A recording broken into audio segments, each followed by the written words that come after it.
We are following this evening. 2 people are facing charges after a crew member went overboard on a fishing vessel and died. Maine Marine Patrol says they got a distress call shortly before 5 last night from a fishing vessel near Vinyl Haven.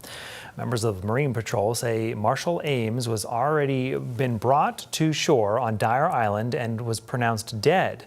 Investigators say they made contact with Jeffrey Barrett, the captain of that vessel, when a fight broke out. Barrett was charged with assault and boating under the influence. Another crew member, Theodore Lane, was charged with assault and disorderly conduct. Both men were taken to the Knox County Jail.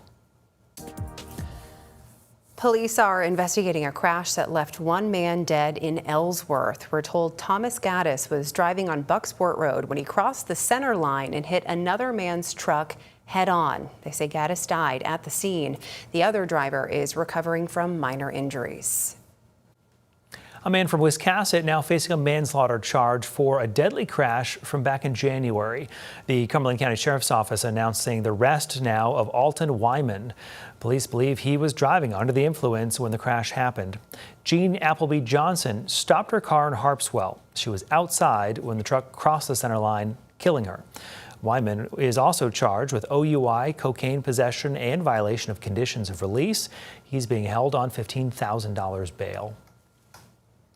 Maine utility regulators are moving forward now with an investigation into proposed fare increases for Casco Bay lines. The ferry service says it needs more revenue to address a multi-million-dollar deficit, but some island residents argue the higher fares would create an even greater financial burden for them. News Center Maine's Alex Haskell reports. Affordability in Maine and across the country is an issue everywhere, including at Casco Bay lines, according to the ferry service's general manager, Ben Dinsmore. He says they're currently operating at a $3.6 million deficit. Forecasted to be $2.8 million this year if these rates go through. Those rates are now under investigation by the Maine Public Utilities Commission. Under the new rates, a peak season round-trip ticket will increase from $14 to $16.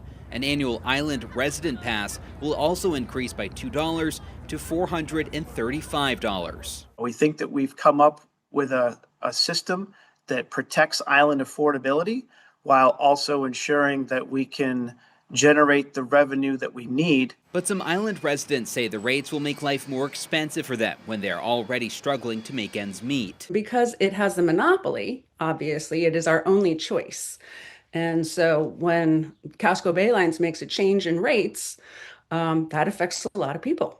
Peaks Island resident Margaret Kelsey says the annual pass is the best deal, but requires paying a lot up front, something she argues isn't feasible for everyone. That only works if you've got the cash flow. And so there are many, many families out here who are not in that situation. Kelsey is also frustrated single ride fares are rising while the deepest discounts remain reserved for those who can afford to buy passes. And that's just it's not an equitable system. Kelsey hopes the commission's investigation leads to changes that provide more relief for island residents. Casco Bay Lines, meanwhile, says it's confident its rate structure will withstand scrutiny. So I think they want to check to see what's going on with our rate structures and making sure that, we're following our public process. In Portland, Alex Haskell, News Center, Maine. Casco Bay Lines says it has helped some island residents afford annual passes by partnering with the Peaks Island Tax and Energy Assistance Program, which helps some residents cover the cost of passes. Those new rates under investigation are expected to take effect this month. The National Institutes of Health taking steps now to reduce animal testing in biomedical research. Earlier this week, the Trump administration established an office within the NIH to develop alternatives. That includes 3D human tissue models, computer models, and other technologies. One method would allow testing on lab-grown tissue from human cells. Another would use artificial intelligence to simulate biological reactions to drugs or other treatments.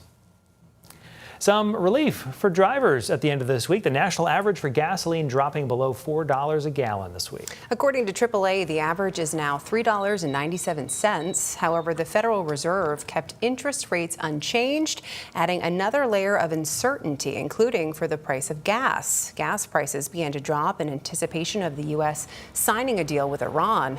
Experts say it's important it's important to note prices could remain high for some time. Prices are still elevated, and it's likely they're going to stay somewhat elevated for an extended period of time, just because of all those impacts from the war are going to take time to unwind. Who would have thought that gas at $3.99 would have created a line at the gas pump? People should be running away. Instead, people are running. Just the idea of gas being under $4 is an event. Maine's average for gas is $4.05, a little over that national average. The cheapest gas in Maine can be found in Somerset and Androscoggin counties.